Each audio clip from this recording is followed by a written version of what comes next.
Oke, recording. Bismillahirrahmanirrahim. Assalamualaikum warahmatullahi wabarakatuh. Perkenalkan, nama saya Rizky Aditya Surya Pratama atau biasa disingkat SP, SSIMT. Lalu pada pertemuan ke-13 untuk mata kuliah praktikum biokimia ini atau disingkat PBio, saya akan menjelaskan dulu mengenai teori dari uji aktivitas enzim yang akan dilakukan praktikumnya. Oke, jadi pertama-tama, sebelum saya mulai ke materinya, marilah kita menonton dulu video singkat mengenai enzim dan energi aktivasinya, Enzyme and Activation Energy, di mana sumber videonya dari Ricochet Science YouTube channel. Oke, video singkat, jadi mari kita tonton saja dulu sebelum saya lanjut ke penjelasannya. Mari kita tonton.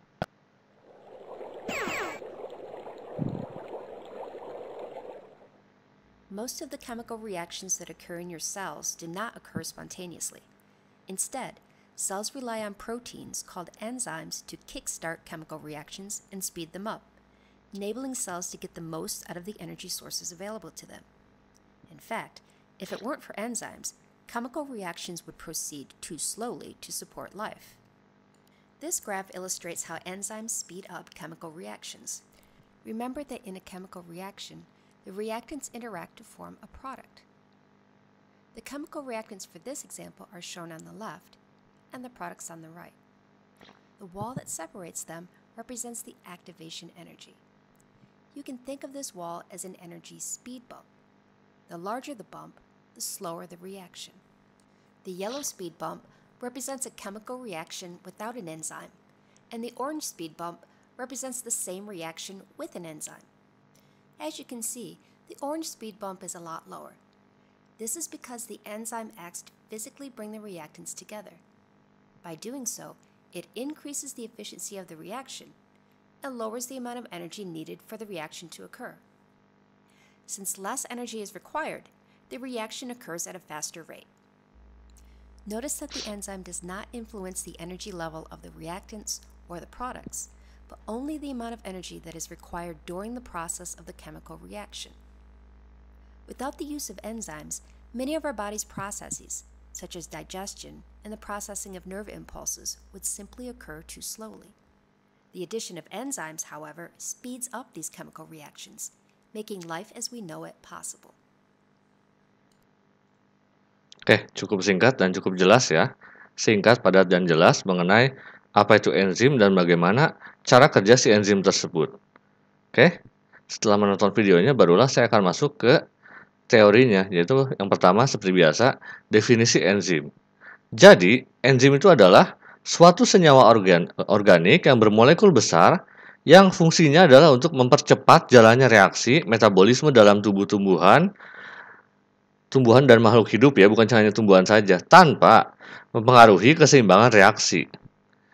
Enzim ini tidak ikut bereaksi dan strukturnya pun tidak berubah baik sebelum dan sesudah reaksi, itu akan tetap gitu strukturnya.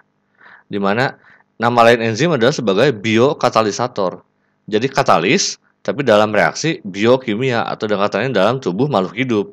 Jadi di sini bukan hanya tumbuhan tapi juga hewan dan juga manusia. Intinya makhluk hidup itu biasanya punya enzim untuk melakukan reaksi dalam tubuhnya itu mereka.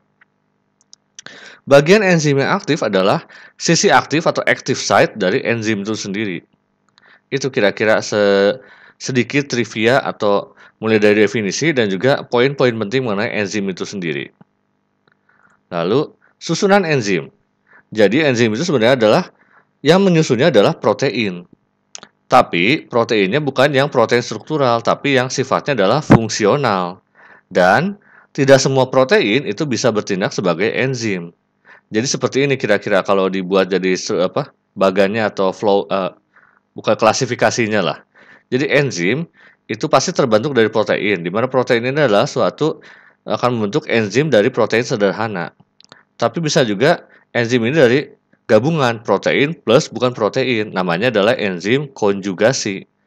Proteinnya adalah dinamakan apoenzim, yang bukan protein adalah gugus prostetik. Yang bukan protein ini dibagi lagi menjadi dua. Ada yang organik, namanya adalah koenzim, dan yang anorganik, namanya adalah kofaktor. Itu kira-kira penggolongan enzim berdasarkan penyusunnya, dimana kalau yang kita akan bahas adalah enzim yang terbentuk dari protein ini. Fokusnya di situ. Oke, lanjut. Mekanisme kerja enzim. Jadi ini sudah dijelaskan tadi di video ya, bahwa suatu reaksi dalam makhluk hidup utamanya ya, di mana reaktan dia akan membentuk produk, dia akan melalui suatu energi aktivasi atau activation energi ini, di mana kalau di video tadi itu sama seperti speed bump atau rintangannya. Semakin tinggi rintangannya, maka akan semakin lama dan juga semakin butuh energi yang dibutuhkan untuk terjadinya reaksi antara dari reaktan menjadi produk ini. Tapi dengan adanya enzim atau dengan katanya dikatalisasi oleh enzim, si speed bump itu atau energi aktivasi itu akan turun drastis. Sehingga yang asalnya butuh segini energinya atau butuh energi aktivasinya segini ya, dia akan cuma butuh segini saja. Dari yang kuning ini menjadi segini. Ini hampir dari seperlimanya ya, dari yang awalnya. Lalu setelah dikatalisasi oleh enzim menjadi sedikit saja gitu. Sehingga reaksinya pun lebih mudah berlangsung dan juga lebih cepat berlangsung daripada reaksi tanpa enzim. Karena energi aktivasinya dengan menggunakan enzim itu akan lebih kecil gitu dibandingkan tanpa menggunakan enzim. Kira-kira seperti itu ya, penjelasan lebih detail dari video yang barusan. Nah, ini adalah mekanisme ikatan antara enzim dan substratnya. Jadi, enzim adalah yang ungu ini ya, di mana dalam enzim ada active site, ada sisi aktifnya yang akan berikatan dengan substrat atau senyawa yang akan direaksikan. Jadi misalnya enzim dengan substrat, dia akan membentuk kompleks enzim substrat atau ES gitu. Jadi dia akan masuk klop ke dalam sini, barulah direaksikan di dalam enzim ini.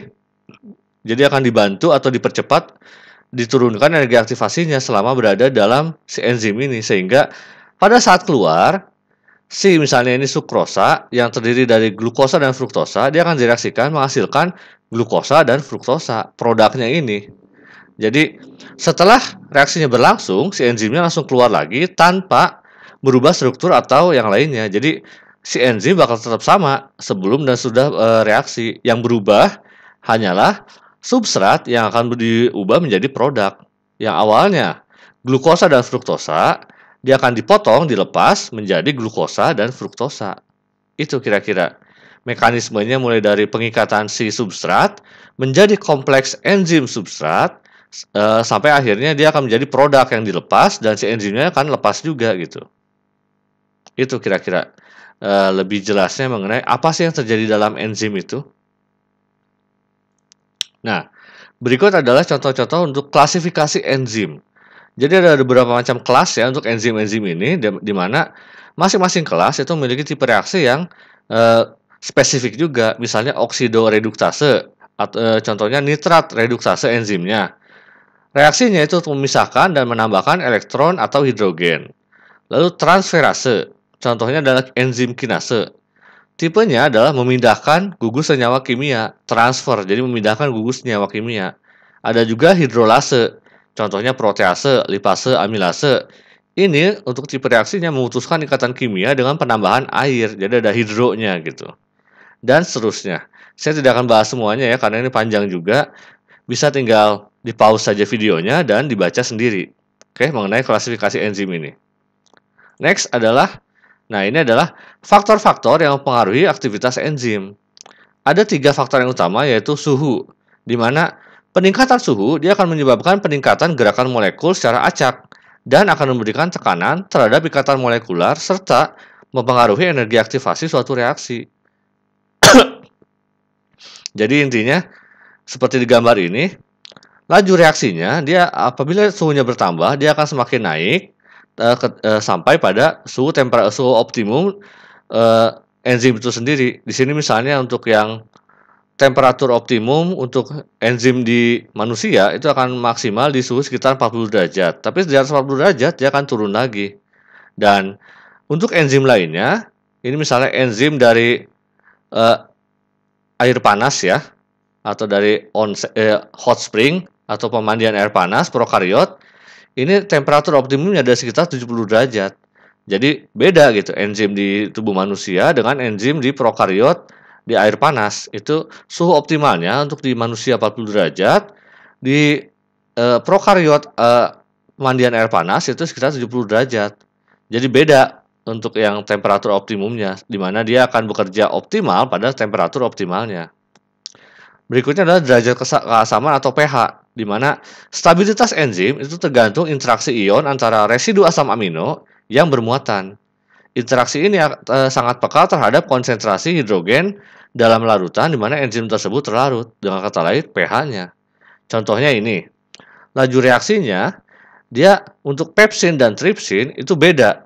Optimalnya untuk pepsin itu di pH sekitar 2,5, sedangkan di tripsin optimalnya di sekitar 6.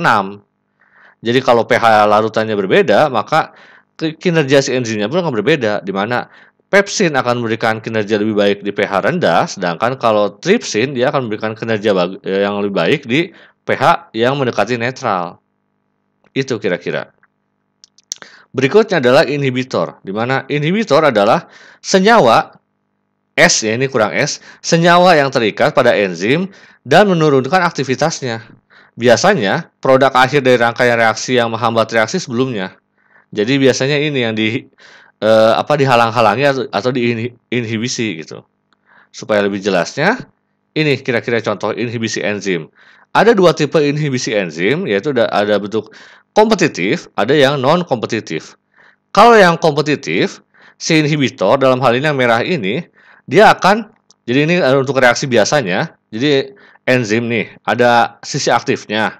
Substrat dia akan menempel sama kayak gambar sebelumnya ya, menjadi kompleks ES, enzim substrat, lalu dia akan keluar menjadi produk gitu, dihasilkan produk. Nah, si inhibitor ini dia akan menutup si gugus aktif dari enzim ini sehingga si substrat nggak bisa masuk karena sudah ada ditutup oleh inhibitornya ini. Jadi kompetitifnya saling berlomba-lomba menutup si enzim. Jadi karena inhibitornya duluan, si substrat nggak bisa masuk membentuk ini, otomatis nggak bisa terjadi produk. Oke? Kalau bedanya dengan yang non-kompetitif, jadi kalau di sini, si enzim ini ada gugus aktifnya dan ada gugus inhibitornya. Di mana pada normalnya substratnya sama ya, bisa masuk ke si enzim ini menjadi kompleks ES, enzim substrat, lalu akan keluar dalam bentuk produk. Nah, inhibitor ini dia tidak akan menghalang-halangi si substrat dengan memasuki gugus aktifnya, tapi dia akan masuki gugus inhibitornya sehingga dia akan menjadi produk atau enzim yang berbeda sehingga tidak dikenal oleh substratnya, otomatis si substrat itu tidak bisa menempel menjadi kompleks ES seperti ini. Jadi ini bedanya, kalau ini kan berlomba-lomba untuk memasuki gugus aktif. Kalau yang di non-kompetitif, si inhibitornya ini dia akan masuk ke gugus inhibitor, membentuk senyawa yang benar-benar berbeda yang tidak dikenali oleh si substrat ini, sehingga tidak bisa terbentuk kompleks ES dan otomatis tidak bisa terbentuk produk gitu. Oke, itu kira-kira penjelasan dari competitive inhibition dan non-competitive inhibition ini. Oke, itu saja mungkin teorinya sebelum mulai praktikum uji aktivitas enzim ini ya. Terima kasih banyak sudah menonton video ini sampai sini. Jangan lupa klik like, komen, dan juga subscribe channel saya ini. Wassalamualaikum warahmatullahi wabarakatuh.